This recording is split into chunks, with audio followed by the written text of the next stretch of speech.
Hi, this is Pig and sWaRmSC. bringing you a commentating game by Andy and Main. Yeah, we haven't been able to upload a couple of videos. Like last weekend we were in Vegas, so we're a little busy doing some stuff. And what happens in Vegas stays in Vegas.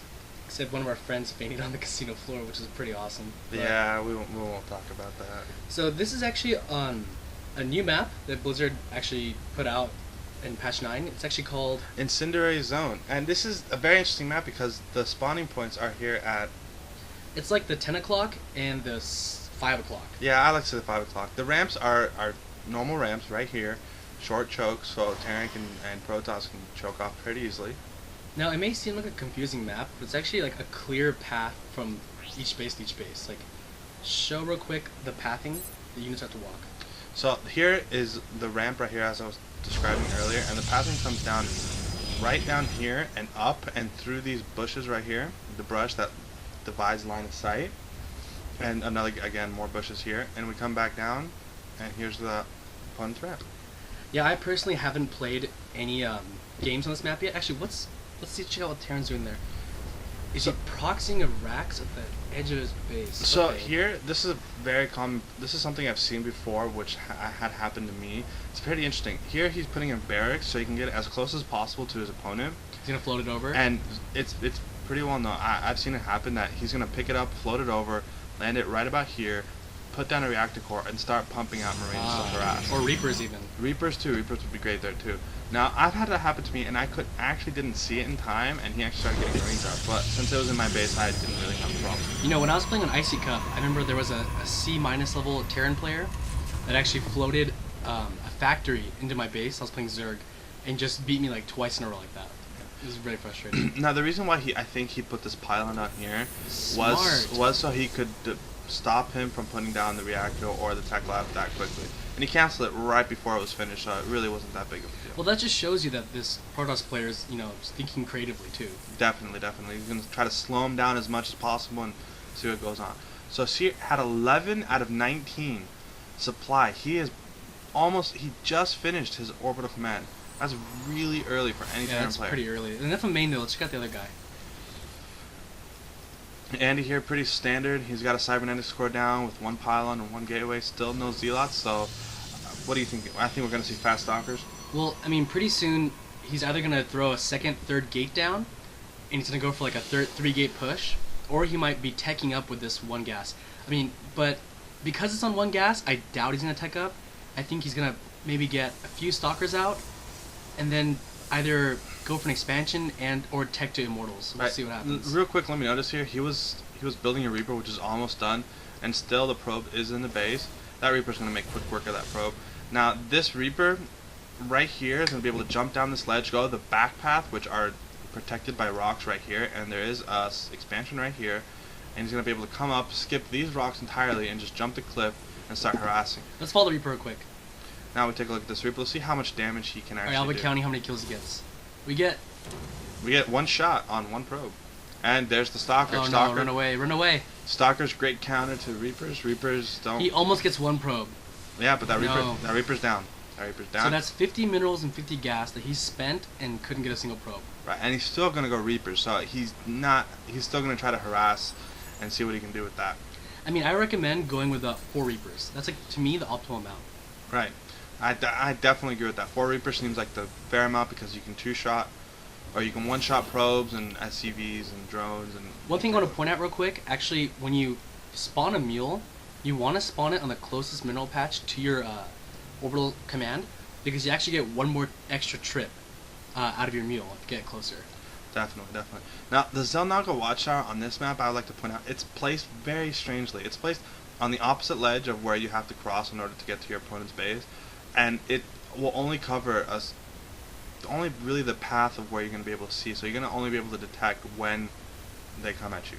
Now, we see him researching here Concussive Shell. This is an upgrade from patch 9, where Marauders have to, patch 8, my mistake, where they have to research concussion shots. So now, instead of Marauders being to automatically shoot and slow down your attack speed and the speed and attack speed of your opponent, it'll just do regular damage, and now concussion shot.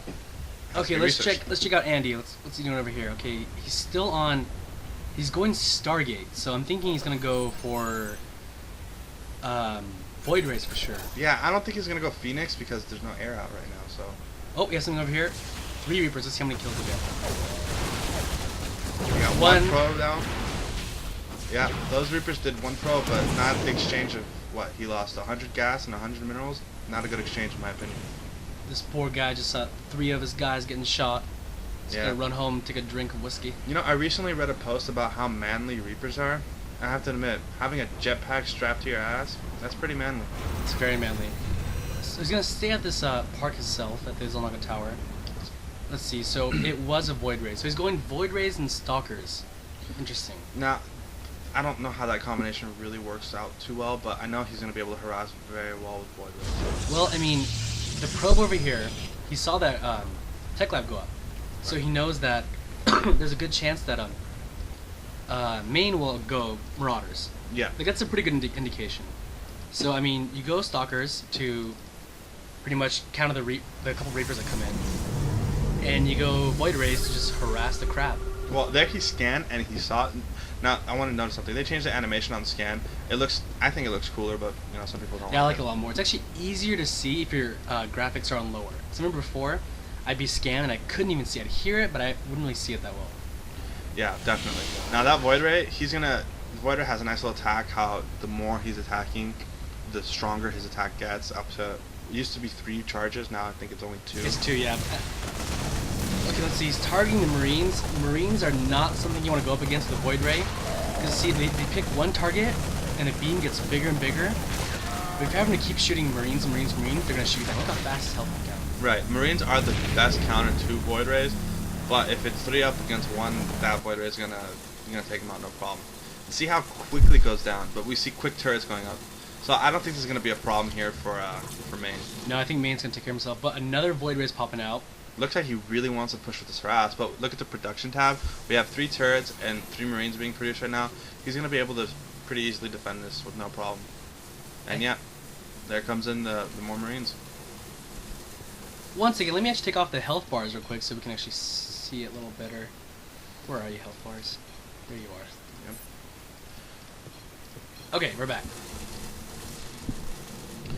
Now, that Void Ray, he's going to try to migrate away so he can get just that little distance where he can't get shot at, but he can still shoot them. He's abusing this cliff right here. It's actually something we saw a lot in StarCraft 1, where Mutalisks would like dance around a cliff and hit Marines and SCVs and turrets and all that great stuff. Right. We see actually Andy's getting a Nexus real quick. Andy's going for his first expansion, and I think Main is also going first expansion down at the bottom. And yeah, there it is, and he's going to hover it over right to that backdoor area. He's going to float that bad boy.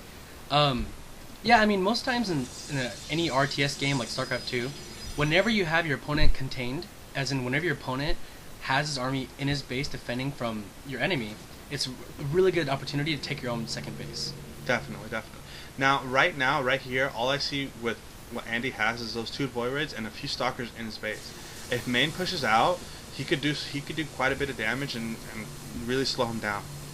Yeah, I mean, I'd like to see Main just go, you know what, screw it, grab his guys, run up to here, and start hitting this. Yeah, and definitely put a turret down by that, right there where that barracks was. Ooh, he got a Rax right there. Rebuilding it real quick, though. You're going to rebuild that Rax. I personally would put a turret down over there, but I like to play it safe. Yeah, that's actually a pretty good spot for maybe 1 or 2 turrets. Definitely. Now, what do you think, who do you think has the advantage right now?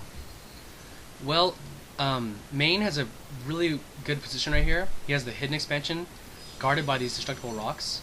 Definitely. Now, one thing I want to point out with these destructible rocks is right here, see how his rocks are still up? Means if over here Andy tries to come in, he's going to have to, first of all, shoot down his rocks to be able to pass through and defend his base. Oh, this is what we're talking about. See, Andy is going right for the hidden expansion, but see, Main can't reinforce. He cannot bring his own units around. So as we see, looks like he's posting up. Is he going for Andy's base? No, he's just going to stay there and